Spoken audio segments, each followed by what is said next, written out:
छत्रपती शंभूराजेंच्या अगदी जवळचे आणि विश्वासू सहकारी स्वामीनिष्ठेचं एक उत्तम उदाहरण म्हणजे रायप्पा महार होय. छत्रपती शंभूराजेंना संगमेश्वरात कैद केल्यानंतर मुकरब खान अहमदनगर जिल्ह्यातील बहादूरगडाकडे घेऊन आला. ही बातमी सगळीकडे वाऱ्यासारखी पसरली होती. पूर्ण रायगडावरती शोककळा पसरली होती.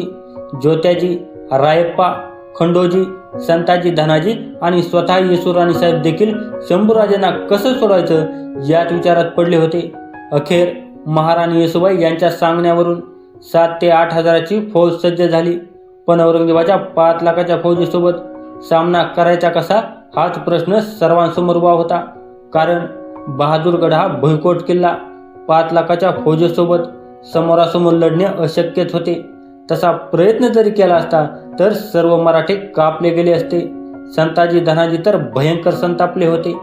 काही झालं तरी चालेल, पण आम्ही राजांना घेऊनच येणार असे त्यांचे म्हणणे होते. त्यावेळी येसुराणे साहेब संताजी आणि धनाजींना म्हणाल्या, आपण जरा धीरानं घ्या. आमचं कुंकू वाचवण्याच्या नादात स्वराज्य कपाळमोक्ष व्हायला नको. इतक्यात रायप्पा महार उठून उभा राहिला. रायप्पा म्हणजे स्वराज्याचा निष्ठावंत मावळा. हा शंभूराजांचा बालपणापासूनचा मित्र होता. रायप्पाला हुंदका दाटून आला आणि राणीसाहेबांकडे पाहत ते बोलू लागले, राणीसाहेब, निदान आता तरी आम्हाला अडवू नका. राजेंकडे कसं पोहोचायचं ते आम्ही पाहतो. रायप्पाने राणीसाहेबांचा निरोप घेतला आणि बहादूरगडाच्या दिशेने निघाले. रायप्पांच्या सोबत होते त्यांचे भाऊ म्हणजे देवप्पा. औरंगजेबाच्या धास्तीने बहादूरगडाजवळची गावं गपगार पडली होती. माणसं तर सोडाच हो, पण जनावरं देखील समोर यायला घाबरत होती. पण रायप्पा मागे हटणारे नव्हते. बहादूरगडाच्या वाटेवर असताना त्यांची भेट एका भिस्त्याच्या पथकाशी पडली. चमड्याच्या पिशवीतून पाणी घेऊन जायचं आणि फौजेत स्वार असलेल्या सैन्याला पादायचं हाच त्यांचा व्यवसाय होता. रायप्पाच्या लक्षात आलं की आता हीच संधी आहे राजेंपर्यंत पोहोचण्याची. त्यांनी कोणाकडून तरी चमड्याची जनकी मिळवली. त्या दख्खनी भिस्ती पथकात रायप्पा आणि त्यांचे बंधू देवप्पा सामील झाले. त्या दिवशी पाणी नेणाऱ्या पथकाच्या प्रमुखाला पाणी आत घेऊन ये असा निरोप आला. त्या फौजेत रायप्पा सामील झाले आणि किल्ल्याच्या आतमध्ये जाण्याची वाट पाहत होते. औरंगजेबाच्या आदेशावरून मुकरब खानाच्या स्वागताला त्यांचे सगळे नामचंद सरदार गोळा झाले. शंभूराजे आणि कवी कलश यांना कैद करून साखळदंडाने जखडून धिंड निघाली होती. ही धिंड कोणाची आहे याची रायप्पाला तीळ मात्र कल्पना नव्हती. तो पाणी पुरवत आत किल्ल्यामध्ये जाण्याचा प्रयत्न करत होता. तेव्हा त्या जमावातून मराठे, 2 कैदी असे अपष्ट शब्द त्यांच्या कानावर पडले. थोड्याच वेळात संभा हा शब्द त्यांच्या कानावर पडला. ते वाट काढत होते. ज्या उंटावरून धिंड निघाली होती त्या पाठोपाठ चालू लागले. त्यांनी एका वळणावर राजेंकडे पाहिलं. राजेंचे ते चमकदार डोळे त्यांच्या दृष्टीस पडले.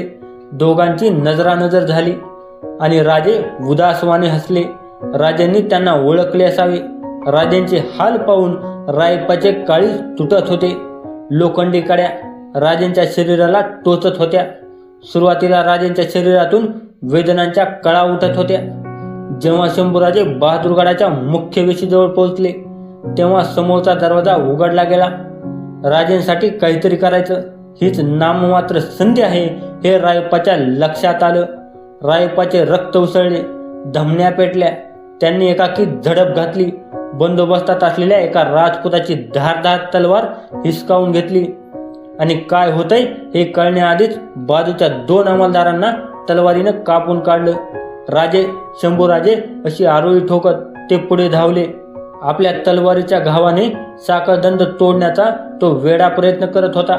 इतक्यात संभा का आदमी, गनिम गनिम असा गल्ला मोगलांनी केला. राजांना सोडवण्याचा प्रयत्न करणाऱ्या रायप्पाच्या दिशेने अगणित तलवारी सरसावल्या. सपासप वार झाले. रायप्पाच्या सर्व अंगावर वार झाले. रायप्पाच्या शरीराचे अगणित तुकडे झाले. धिंड पुढे चालत होती. काय घडले हे राजांनी उघड्या डोळ्यांनी पाहिले होते. शंभूराजांना सोडवण्याचा हा शेवटचा प्रयत्न ठरला. त्यानंतर शंभूराजांना बहादूरगडावरून इंद्रायणी भीमेच्या संगमावरी वडुतुळापूर येथे आणण्यात आले. महाराजांचे पुढे येथेच निधन झाले.